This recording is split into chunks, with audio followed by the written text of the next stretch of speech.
Hey everyone, welcome back to another episode of the podcast, and I'm super excited about this one. I've got Moriya Rockman with me, who has an incredible story. I don't even know half of it, so I'm definitely going to dig a bit more into it. But Moriya, first and foremost, thank you very much for coming on board. I'm sure the listeners and the guests watching live now are going to get huge value out of this episode. So welcome. How are you? Thank you so much. Great. How are you? I'm good, thanks. I'm good. So, just some of your statistics to give the listeners a bit of a flavor. Thousands and thousands of properties, and plenty of money through those properties over the years. And as we were just talking offline, there, you're sort of testing out the traveler nomad sort of lifestyle of just traveling the world and I guess operating your business from anywhere and everywhere. It's But let's just, we're in the short-term rental space. It's such a beautiful game. I think everybody who's in it really enjoys being in it. How did you initially get into it? What was the starting point for yourself? So our starting point was like completely coincident. We had and we still have this kind of a very, very old farmhouse, chalet, 350 years old in the Swiss Alps. And I kind of let a friend from New York stay in it. It was like our winter hut, if you want to call it, very simple, just out there in the mountains in the Swiss Alps. And she came there about almost 10 years ago, and she said, "Why don't you Airbnb it?" And I said, "What's that?" And since she came from New York, she sit and explain and show me the Airbnb website, and there was no app at the time. And she got all excited. And I think by this chance, maybe we've been one of the first um, Airbnbs in Switzerland. And funny enough, I tried to put together this kind of home, which was really not so much ready to receive some guests. For example, this place until today is not connected to the official water system. So there's like a pump was taking with the water and getting it, and the water is collected from the snow and the rain. And I remember my mother-in-law told me how dare you offering people to stay in a place where there's no kind of running water. And when I got these kind of challenges, I always trying to find the answer, and the answer was, "Hey, come to live like Heidi, kind of cut your own woods and have the experience." And really, like 1 week later, we start to see people who really could afford to stay in a five-star hotel reaching out to us and want to stay in this Heidi chalet and to experience nature and to experience the authenticity, etc. And that's the moment where we started to do it kind of a hobby. And then friends, and we are based in Gstad, which is a ski resort where people have normally their second, third, fourth homes. So friends that we got to know said, "Why don't you also kind of manage my place?" Or the word managing was not even there, and it was all kind of hobby thing. And after 3-4 years, we realized it's not a hobby anymore. There's something serious going on, and at the same time, we understood also and fell in love with the hospitality field. And just like I guess what happened to most of us. Yeah. And then there was a moment, like kind of a very important moment, that we flew to LA, to the convention of Airbnb, and we met Brian Chesky, and then we met Chip Conley, and they've been like, "Hey guys, you're doing luxury, and we very interested in this niche, but," and this and that. And from there, the conversation with them, we understood that it's the luxury niche worldwide is very interesting, that is really not taken in a serious way, because everyone that were doing luxury accommodation, old school, were always managing it in a very, very particular area, and etc. And then we understood that luxury all over the world is got something in common, and slowly we start to establish a Smiling House officially like 4 or 5 years ago. And from that moment we are more like attracting and offering property managers like ourselves doing luxury accommodation and special accommodation in special properties to be under the same roof that offering luxury worldwide. Yeah, amazing. So how do you go from an Airbnb with no running water to thousands in your portfolio? Like, how does that in quite a short space of time as well? I mean, how does that how has that journey gone so quick? You know, what's been the fundamental key to all that? Okay, so another thing is that I'm a specialist for the sharing economy, and practicing and learning about all kind of platforms, based on the sharing economy model, which Airbnb is one of them, of course. I took this vision of Chip Conley from Airbnb very seriously. He said, like, wherever there's luxury in the world, go and get it.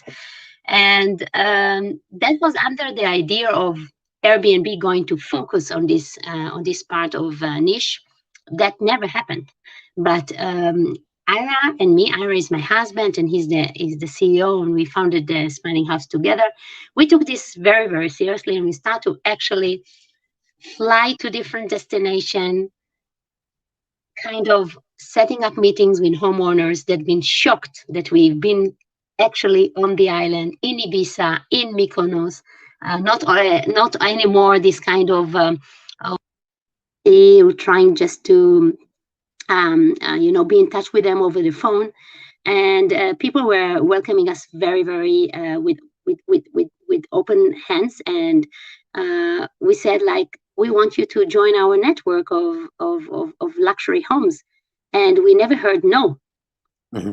which was just almost too good to be true. Like, everyone that we spoke with said, sure, why not? Sure, why not? Maybe that has to do with the fact that we didn't ask for any exclusivity. We didn't ask for promising of certain weeks in a year. We didn't ask for a monthly fee. We kind of, it's all work on success, on work. So they say, okay. Yeah. So Amazing. let them dream that they can book this $50,000 a villa. Yeah. But then with this kind of inventory going up from one hand, we've been really lucky to get to know a lot of our guests, and they've been happy in one place. And these are the people who are traveling in the normal time, of course, 10, 12, 15 times in a year to a certain destination. And once they've been kind of happy with Smiling House and with our attitude, they recommend us other people to work with us. Or they say, you have places in Mykonos. Oh, my friend is going there. Oh, you have places in St. Barth.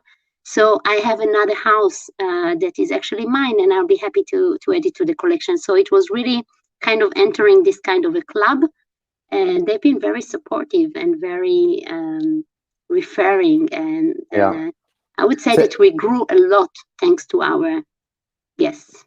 Relationships. Yeah.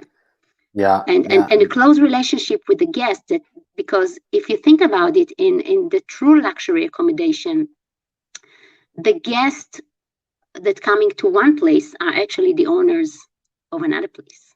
Yeah. In the same standards elsewhere in the world.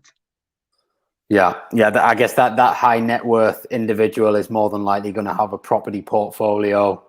You show them what they can have, and then obviously you guys help them out. It's amazing. It's such a great model. And I think I guess, how do you how do you control thousands of properties? You know, I mean, it's my dream to get to that sort of number, but and I think I've got good systems and processes in place, but you know, it's when you actually get there, you know, is it as easy as, you know, just the systems and processes and having a good team around you?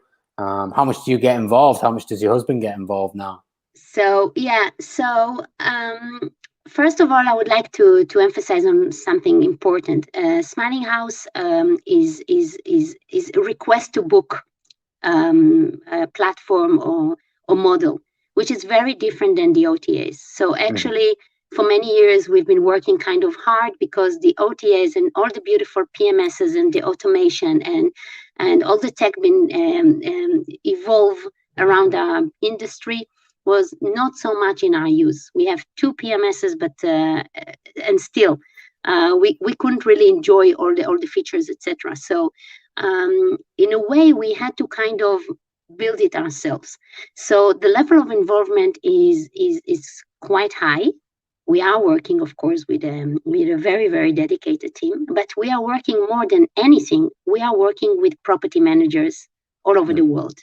So actually, the model is like hosting together.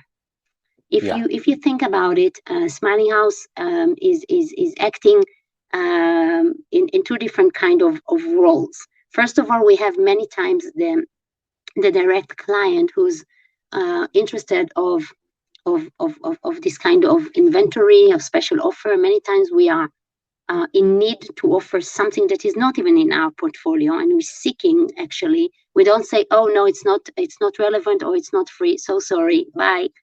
We actually doing the kind of concierge work, looking to find exact needed property for the needed for the needs for the certain family or for the certain group, etc. And from the other hand, the property manager or the homeowner on the other side, they are the one who's taking the experience where the guest is actually arriving at the doorstep and taking it from there.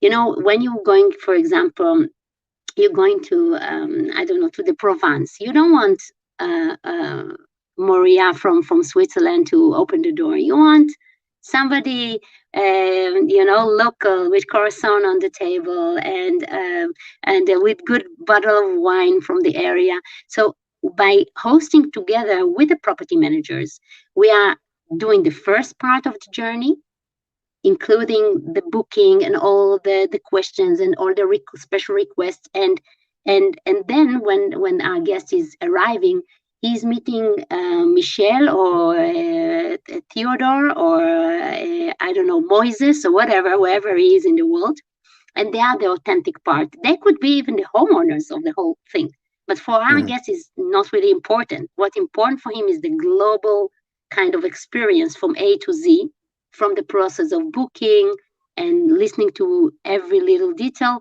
until the most authentic, with all kind of added value and added kind of extras that a guest can request when he's arriving to a destination, including all the kind of, you know, being Greek, being Swiss, being wherever people want to have this special experience when they're traveling.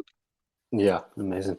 And I've noticed you have won several awards. So throughout the short-term sort of industry, what's your proudest award that you've won? So I was the winner of last year's Pioneer Award for the shorties, and I think I got this award because I always been busy with connecting our industry, the hospitality, vacation rental industry, into other industries. That was a mission that is still a mission of mine, because I believe that that we now even more so in a position where other industries are happy to reach out to us and shake hands and work together. So it's true that I got the award in 2020, and unfortunately, that was in the 11th of March 2020. So like 2 minutes later, it was big Corona crisis around. So I didn't really have the time so much to enjoy the kind of the winning. part of it, but I enjoy the recognition and I continue it. And now, very soon, I can tell you already now that we announce a new feature, which is a new software dedicated to B2B, dedicated to partners in the travel industry, like concierge companies and travel designers and travel agencies focusing on luxury, media production, like movie, media production, music production, and other professionals from the MICE industry. The MICE industry is like the ones that are doing events and kind of event planning. And why I'm mentioning all these professionals? Because we created a software that make it possible. All the properties of Smiling House and all the homeowners and the property managers who's going to join us immediately will be exposed to this professional in a kind of a white label. And we recognize in 2020 there's a big trend coming from these professionals, because as much as we feel, at least the people in the niche of luxury vacation rental had kind of excellent year all over the world, in spite of Corona, and maybe because of the COVID situation where people were looking for private homes, working remotely, and other trends, cleanliness, like other trends that we already mentioned. So these professionals also got kind of knocking on the door, but different than selling cars and selling hotels and VIP tickets to all kind of shows. They do not have this product that's called vacation rental. So I'm continuing the kind of stage that's been given to me in Short is a Word to 20. We're trying to be a pioneer connecting these industries to ours, and we already have a lot of homeowners who are benefiting from it, and I hope it will become something like a routine, but it's the beginning. Fantastic. And how we are, it is still a bit of a talking point, although I hope we're at the end of it. How much did you have to adjust the business through COVID, or did that not really affect you much? Actually, we actually been super lucky. We doubled our business, doubled our income in 2020, but that has to do with few things. First of all, we been kind of small enough and flexible enough to be to make the adjustments that COVID needed from us to do in order to get ready. Second, a lot of things that the pandemic, kind of hurt the city centers. This is not our base of business to begin with. All our properties all over the world. We are in 29 countries right now and 3,000 properties at the moment. They are all in a kind of getaway destination, vacation destination, leisure destination. Exactly the places where people from the city, even in a staycation attitude, wanted to get out of the city and be next to the mountains, being next to the lake, being next to the sea, being big space where they can stay longer and not feeling stressed. Even though in normal times they're maybe loft in the city is the best thing that they can imagine. So in a way, COVID shaped the way that people travel or where they're staying for vacation or staycation. And the segment that we are representing, the luxury or big houses, private houses, been kind of ready for that. Yeah. So we've been very lucky. And another thing that I think that was kind of on our behalf was the fact that we've been already very global. So we could see some markets that have been kind of frozen because of governmental decision, restriction, etc., while others been more flexible, and we saw what's happening in each country, so we could also advise certain visitors or certain guests from certain country to stay in another country or in another region where it will be easier for them. And yeah, there have been kind of few markets where we've been acting that was kind of booming. So the fact that it's not all your eggs is not in one basket, I guess it and was I think better in this situation. Offline, you said something to me which I don't think I've heard anybody say in the last year, is that you've done a lot of traveling in the last year. And yes, most people have been locked in the houses, especially here in the UK. Yeah, so let me tell you a little bit about it, because I think I did more traveling than in a normal year, even though there have been all the convention been online, etc. So I have another shocking data to share with you. We are into big numbers. You got it already. So Ira and me, we're also the parents of 7 kids. And we developed the business and traveling with them all around the world. And this year, I think the Rockman family been really kind of putting a big V on many spots in the world map. Gran Canaria started there, and then Spain and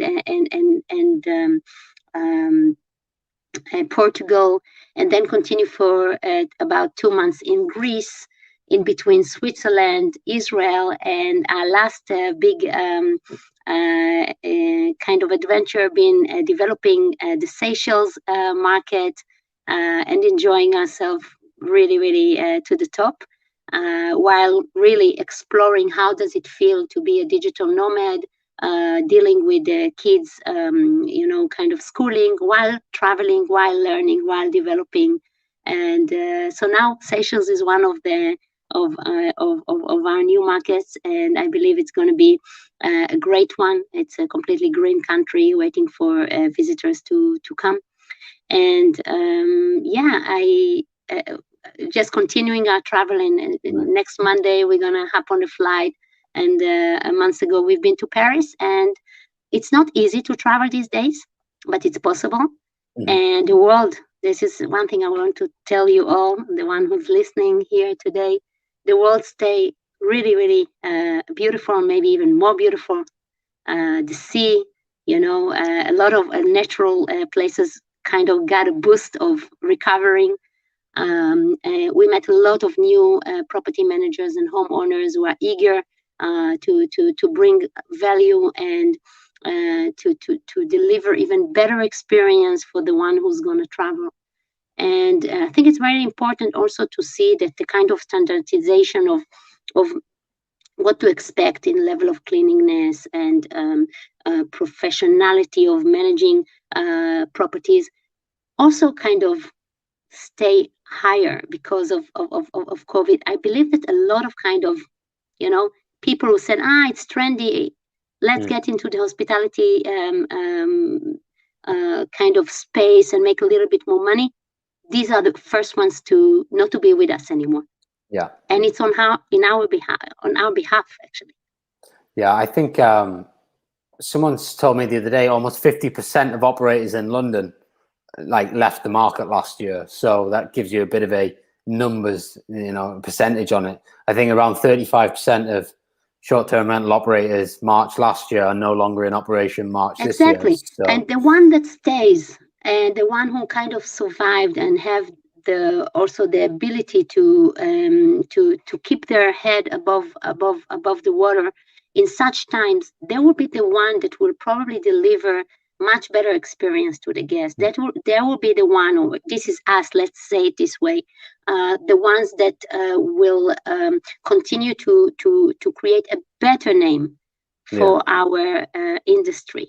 Yeah. And because of this, we're gonna see more kind of relationship, a business relationship, shaking hands with unexpected channels. Like, who would believe that Marriott will embrace the vacation rental industry? So we are one of the first Marriott partners with Smiling House. So kind of, again, whoever is part of the alliance of Smiling House is getting the chance to be exposed and featured in Marriott Homes and Villas as well. So a lot of things that we said this never can happen will happen, and we can give it a hand, the one who's looking at it in a professional, in a high standard way, and that's doing their thing, their action of being the host with some kind of a passion. That's contagious more than the COVID. Yeah, no, 100%. So just as we wrap up here, doing what you've done is incredible. The fact I didn't know you had 7 kids, that amazes me even more. I've got 2 kids, and that is more than enough for me to handle. I mean, traveling with 7 kids, that sounds just like hard enough, never mind running a business. So and expensive. yeah, exactly. What would be your number one bit of advice for anybody getting into short-term rental space now who wants to be successful? So I would say you're getting into a space of professionals, you're getting into a serious place. It's true that it's kind of easy to kind of start your business in hospitality. Just put your, just upload your properties to few kind of, Airbnb, Booking.com, etc. But it's not ending there. It's a hard work, but you can be successful quite fast. My advice to you guys, the kind of fresh members of our industry, learn as much as possible from the one who did it before. You going to be so much better and kind of turn it into income so much faster if you learn from others. So for this, we have, of course, also different clubs in the clubhouse, focusing on the STR, on the vacation rental industry. Another tip I would like to give, start with high standards of pictures. Don't save over there. Take a professional photographer, even if you think that your iPhone photos are good enough, because we are dealing or we are selling a product through pictures right now.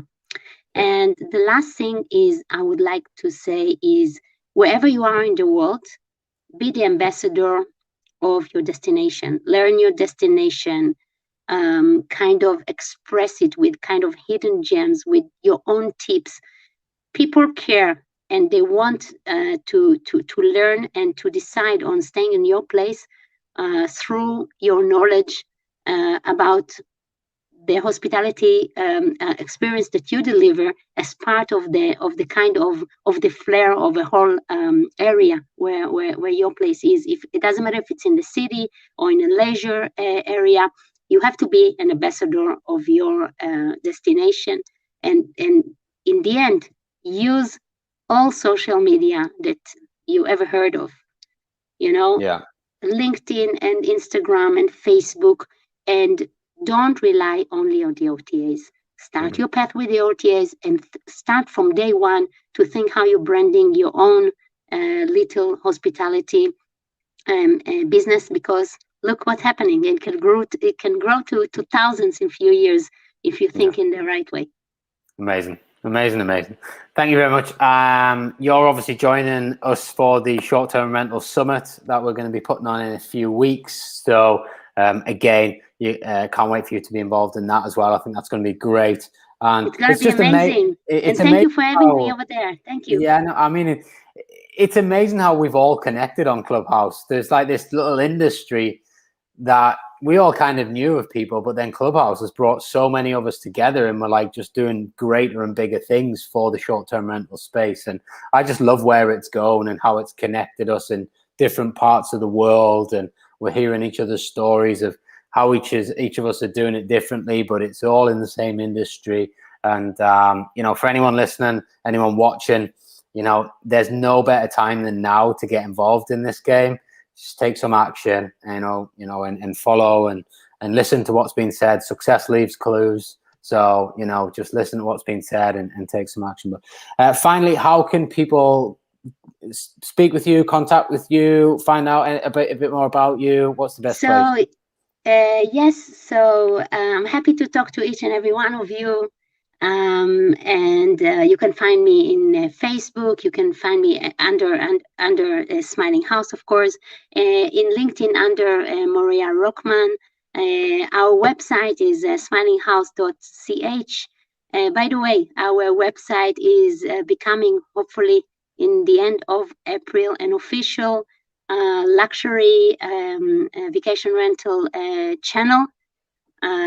So big news coming over there later on as well.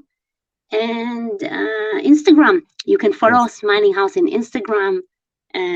Get to know a lot of the beautiful places we are managing around the world. Get some inspiration and share yours. Perfect. Can't thank you enough for your time. I know you're very busy. Enjoy the Alps. Safe trip next week, and I'm sure I will catch you up very soon. Thank you so much for this time. Thank you for the opportunity, and see you in the summit, of course. Thanks, Moriya. Thanks.